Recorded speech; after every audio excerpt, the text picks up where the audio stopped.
Bonjour. Bon, c'est très impressionnant comme introduction. Donc je suis évidemment un peu nerveux, mais ravi de vous présenter cette 14e édition du colloque annuel du pavillon Bozio sur la scénographie.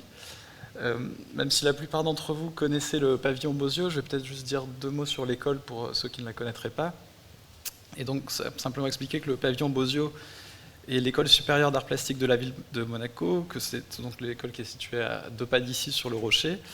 C'est une école qui rassemble 75 étudiants et qui délivre des diplômes en licence et en master, et qui a la particularité d'être spécialisée en scénographie. Alors scénographie d'exposition et scénographie de spectacle. Donc une école qui forme des artistes, avec un cursus généraliste en art, mais avec une sorte de double cursus qui doit permettre aux étudiants de maîtriser les enjeux et les techniques spécifiques de la scénographie, donc cette discipline qui nous intéresse aujourd'hui dans le cadre de ce colloque. C'est une école qui est sous la tutelle de la mairie de Monaco, et j'en profite ici pour remercier un certain nombre de personnes qui suivent de près le projet de l'école et qui nous ont permis donc d'organiser ce colloque, en particulier Hélène Zacabri, la secrétaire générale de la mairie, Jean-Marc Deoriti, notre délégué, et je remercie également le Théâtre des Variétés qui est mis à disposition par la direction des affaires culturelles et sa directrice Françoise Gamerdinger, et merci également à Damien Gello et à toute son équipe qui nous ont beaucoup aidés pour la régie du colloque. Donc pour cette 14e édition, c'est Mathilde Roman, ici à ma droite, historienne de l'art et professeure au pavillon Bozio, qui nous a proposé de travailler sur le thème des maquettes.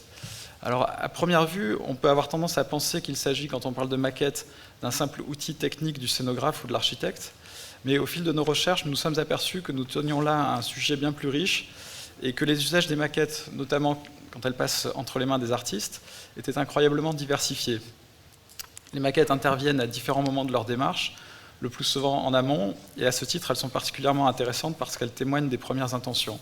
Mais leur fonction peut être bien plus complexe et servir des effets divers, de mise en abîme, de jeu d'échelle, de projection mentale. Et je laisserai Mathilde développer ces points-là dans son introduction. Au départ, quand nous avons commencé à travailler sur le thème des maquettes, nous avions l'intention de traiter à parts égales le spectacle et l'exposition. Mais il nous est rapidement apparu que la maquette était moins employée sur scène qu'en situation d'exposition pour des raisons évidentes de visibilité, et c'est notamment avec cette contrainte qu'on a essayé de jouer avec le décor, je vais y revenir.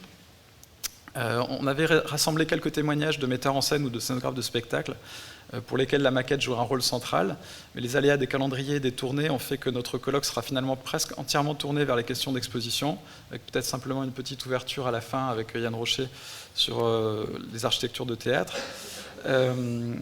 Mais néanmoins, on a conservé une très grande variété d'approches, et on entendra ici donc des artistes, Thomas Demond, Mathilde Ferrer, des conservateurs et des commissaires d'exposition. Qu'est-ce que j'ai dit, pardon. Esther Ferrer. C'est sa sœur, Mathilde oui, pardon. Ferrer, c'est pour ça que tu dis. J'ai fait un mix. Esther Ferrer. Des conservateurs et des commissaires d'exposition comme Quentin Bajac, Célia Bernasconi ou Jean-Baptiste Delorme, des architectes comme Didier Faustino ou Yann Rocher, et des historiennes de l'art comme Rosen Canevet et Mathilde Roman. Alors, avant de passer la parole à Mathilde, encore quelques mots donc, sur le décor. Donc, c'est un décor qui a été conçu entièrement, dessiné, conçu par une équipe composée de professeurs et d'étudiants de l'école. Donc, un grand merci à Frédéric Paul qui a réagi hyper rapidement à nos sollicitations et qui a eu des idées très efficaces, je trouve. À Jean-Sylvain Marchessou qui a assuré tout le suivi avec l'aide de Mathieu Schmitt et Micha Vanoni qui sont professeurs à l'école, et avec la participation des étudiants Louise Châtelain, Lola Gourlin-Branchu, Mathilde Janson et Noré Rosticher. Donc une équipe très efficace. Merci beaucoup. Entre les conférences et ce que vous avez vu juste avant, sont des films qui ont été réalisés par les étudiants de première et deuxième année dans le cadre d'un atelier intitulé Staging Silence. Ils ont tous été tournés à l'intérieur de petites maquettes, on en a placé 2 sur scène.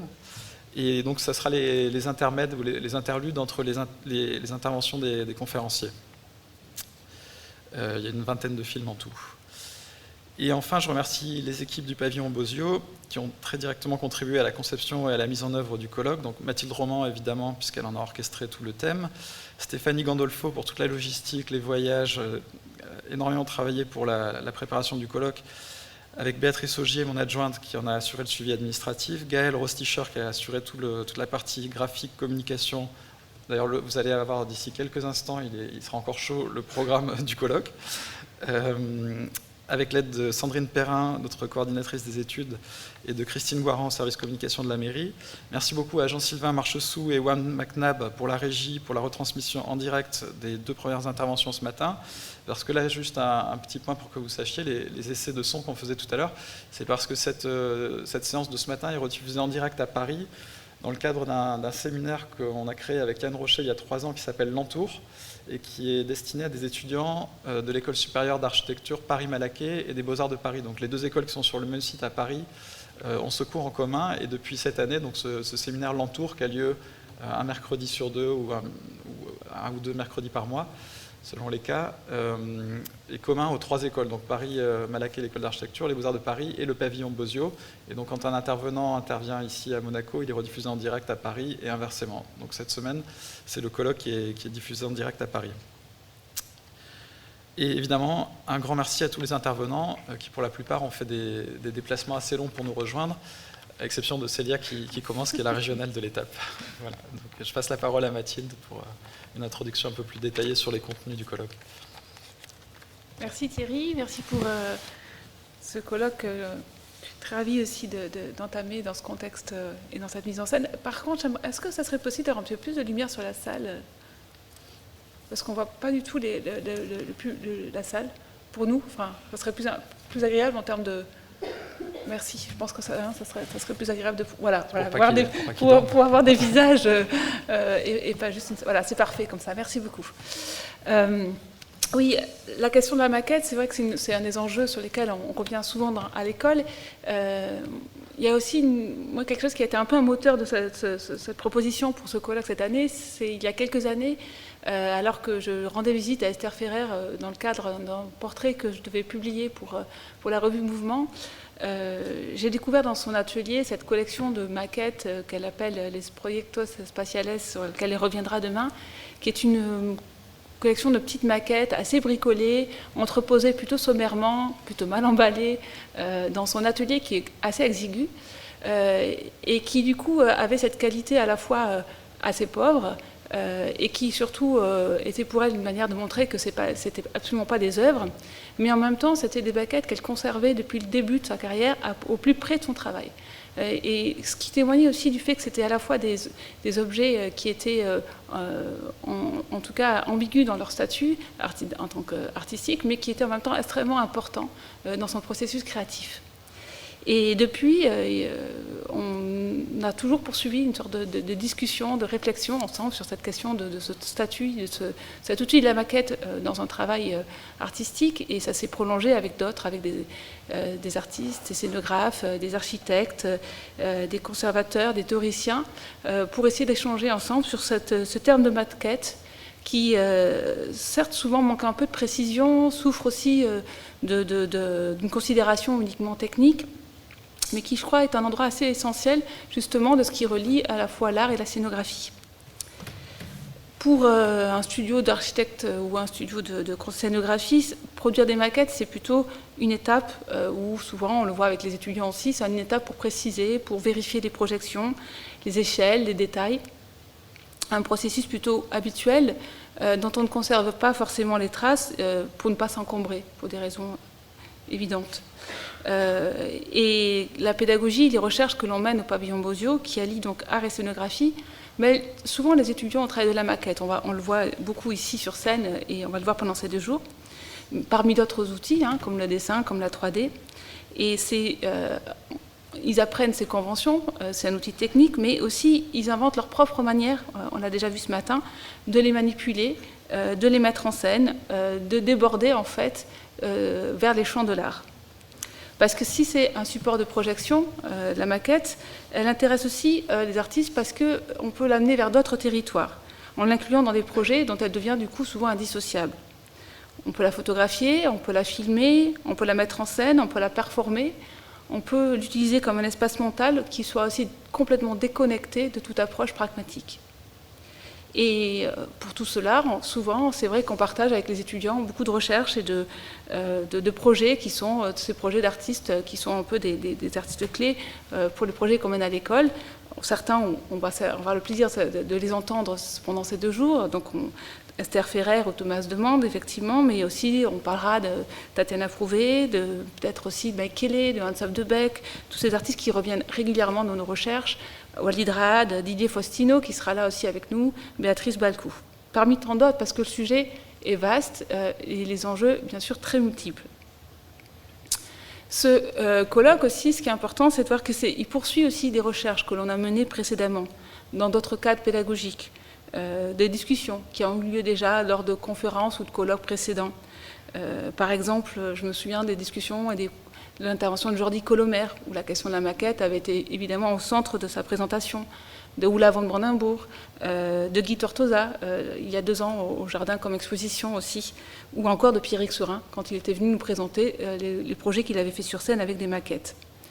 Mais il nous a semblé que quand même ce sujet méritait que l'on y consacre un temps spécifique. Et je remercie vraiment tous nos invités qui ont accepté de prendre ce temps-là, de venir à Monaco, pour qu'on puisse ensemble dialoguer, réfléchir sur cette pratique, sur leur pratique et sur leur recherche autour de la maquette. Donc, comme le disait Thierry, avec elle et avec eux, on va surtout se consacrer sur le territoire de l'exposition, en réfléchissant, en découvrant la manière dont la maquette s'expose, dont elle se transforme aussi, en reliant l'œuvre et le dispositif, dont elle s'autonomise parfois, ou au contraire, dont elle se replie dans certains espaces plutôt intimes de la création. L'outil technique, du coup, elle peut devenir aussi un outil mental, un outil conceptuel, un outil formel. Et lorsqu'elle résiste au temps, malgré la précarité de ses matériaux, elle engage plutôt à s'en saisir à nouveau, à se l'approprier, comme l'ont fait des artistes que Saleh Bernasconi a invités, et qu'elle a invité à découvrir les maquettes de scène de la collection du musée, du NMNM. Parce que si les maquettes sont manipulables par ceux qui les fabriquent, elles restent aussi un objet qui se plie volontiers aux réappropriations postérieures, en s'intégrant dans des installations, dans des expositions, dans des performances ou même dans des éditions. Et c'est ce qu'a fait aussi le CNAP dans cet ouvrage préliminaire, où ils ont réuni des maquettes préparatoires de projets de commande publique, et en parcourant cet ensemble d'objets non destinés à être exposés, peut-être pas forcément non plus destinés à être conservés, on en reparlera, en tout cas on est vite frappé par la potentialité et par l'ambiguïté aussi du statut qui se dégage de ces maquettes.